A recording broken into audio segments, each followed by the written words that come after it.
بسم الله والصلاة والسلام على أشرف الخلق سيدنا محمد صلى الله عليه وسلم. النهاردة بإذن الله هنتكلم عن الجزء الثالث في سلسلة جهاز المناعة في الدواجن. هنتكلم عن أنواع المناعة في الدواجن. المناعة في الدواجن حاجتين، يا إما مناعة فطرية يا إما مناعة مكتسبة. المناعة الفطرية دي اللي ربنا سبحانه وتعالى فطر الكائن الحي عليها، يعني هو لو إنسان أو حيوان فهو بيتولد بيها، لو طائر فهو بيفقس بيها. زي الجلد بيحمي الجسم، زي الأغشية المخاطية في القصبة الهوائية بيكون موجود في أهداب. بعد كده في برضو خلايا ربنا عاملها جوه الجسم بتجري في الدم، برضو الخلايا دي وظيفتها إنها بتهاجم أي ميكروب بتشوفه. الخلايا دي منها النيتروفيل. النيتروفيل دي هي أول خلية بتتحرك للمكان اللي فيه الإصابة أو اللي فيه الميكروبات موجودة، بتهاجم، بتفرز إنزيمات بتدمر البكتيريا اللي قدامها. في عندنا خلية اسمها Natural Killer Cell. الخلية دي بطبيعتها قاتلة، هي اسمها كده ودي وظيفتها، بتهاجم الخلايا المصابة، بتهاجم الخلايا السرطانية مباشرة، ما بتستناش أمر. عندنا الماكروفاج. الماكروفاج من اسمها ماكرو يعني كبيرة وفاج يعني بتاكل، فدي بتبتلع أي بكتيريا بتشوفها قدامها. في خلايا بتلعب دور الوسيط زي الدندريتك سيل.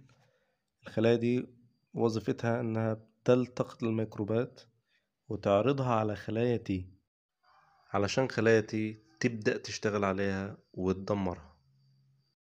في بعد كده مواد دفاعية زي الانترفيرون، زي اللايزوزايم. الحاجات دي كلها بتساعد في المناعة الفطرية. المناعة الفطرية هي سريعة، تستجيب مباشرة، مجرد ما يكون في ميكروب بتبدأ تشتغل مباشرة. من وظيفتها برضو إنها غير متخصصة. غير متخصصة دي لها ميزة وعيب. الميزة إنها بتهاجم أي ميكروب بتشوفه، مش بتاعت حاجة بعينها، وفي نفس الوقت هي مش متخصصة فمش هتعرف تكون قوية كفاية ضد ميكروب بعينه. بعد كده عندنا المناعة المكتسبة Adaptive Immunity. المناعة المكتسبة هي مناعة بتيجي يا إما من إصابة حقلية، يعني الطائر تعرض أصلا لفيروس أو بكتيريا أو غيره، يا إما بتيجي من التحصينات اللي احنا بنعملها بتعمل مناعة مكتسبة. المناعة المكتسبة عبارة عن جزئين أو حاجتين. الحاجة الأولى هي المناعة الخلطية أو الهيومورال إيميونيتي. المناعة الخلطية هي اللي بتعملها الأجسام المضادة، أو هي عبارة عن أجسام مضادة اللي بتنتجها خلايا بي اللي بتتصنع في غدة البرسة، مهمة ضد الفيروسات والبكتيريا في الدم.